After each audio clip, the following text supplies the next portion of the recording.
Pam Bondi, former Attorney General of Florida, had never tolerated injustice, especially when it involved her own mother.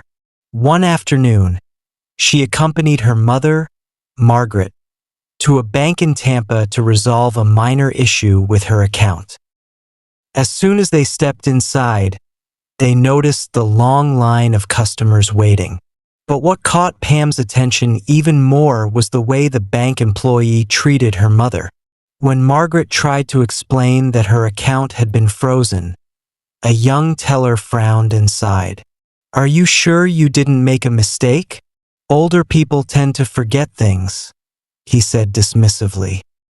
Pam saw the embarrassment on her mother's face, but instead of arguing, she calmly reached into her bag, pulled out a business card, and placed it on the counter. "I'm Pam Bondi, former Attorney General of Florida. I'd like to speak to your manager immediately."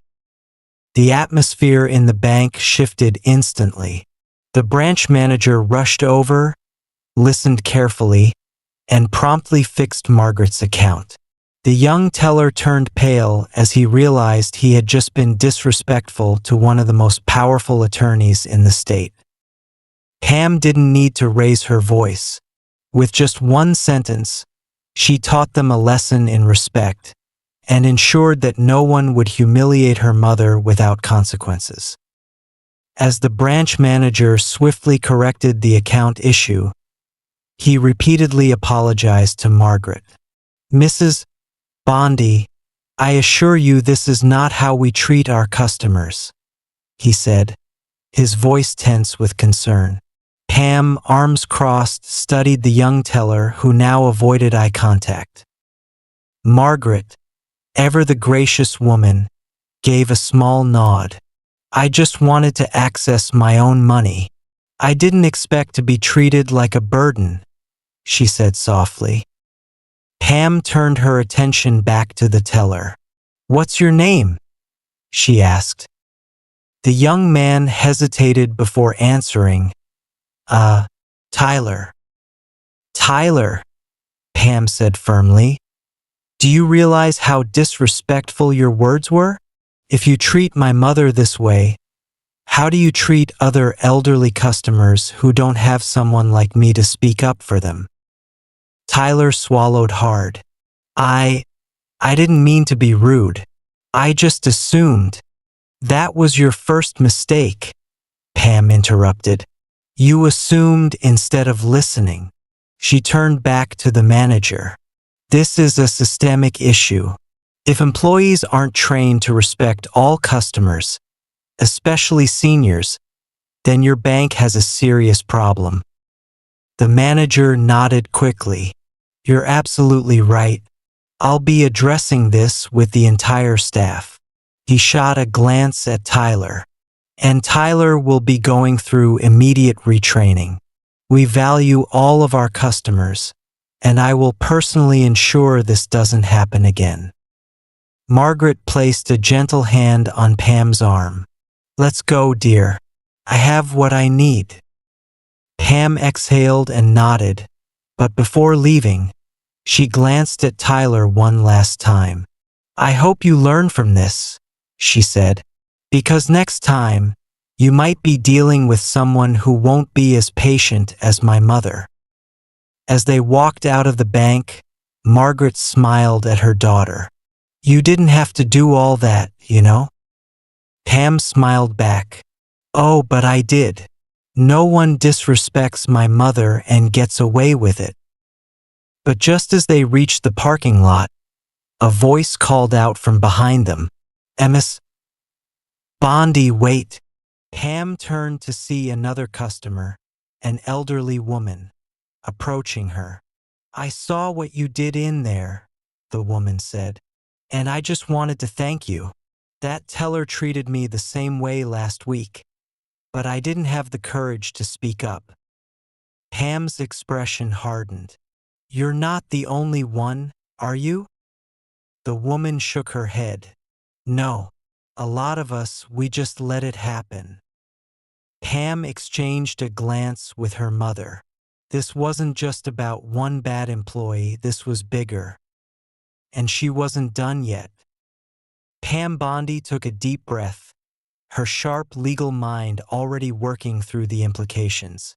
If this wasn't an isolated incident, how many other elderly customers had faced the same disrespect?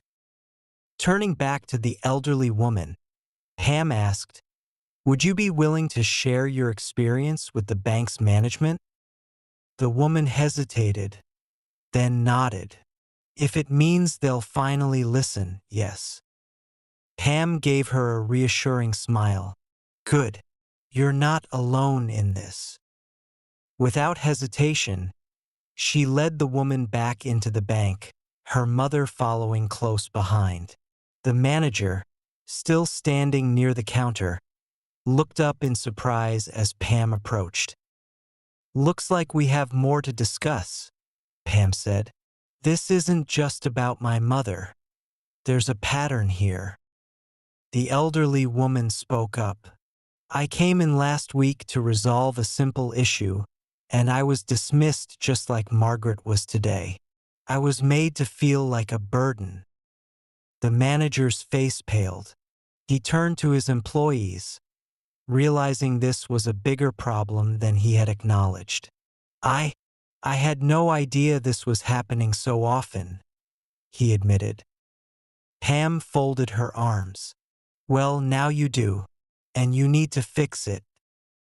The manager nodded earnestly. "I'll be scheduling an immediate customer service training for all employees, with a special focus on how we treat our senior clients. This is unacceptable." He turned to the elderly woman and Margaret. "I sincerely apologize for the way you were treated.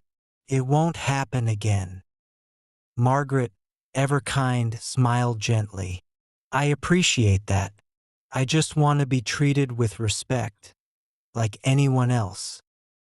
Pam wasn't fully satisfied yet. "I'll be keeping an eye on this branch," she warned. "And if I hear about any more incidents like this, you can expect a formal complaint, maybe even legal action." The manager swallowed hard and nodded. "Understood, Ms. Bondi."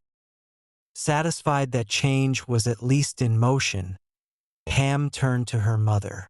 "Ready to go?" Margaret chuckled. "I was ready 15 minutes ago." As they stepped out of the bank, the elderly woman reached for Pam's hand. "Thank you for speaking up. Not everyone has the courage to do that."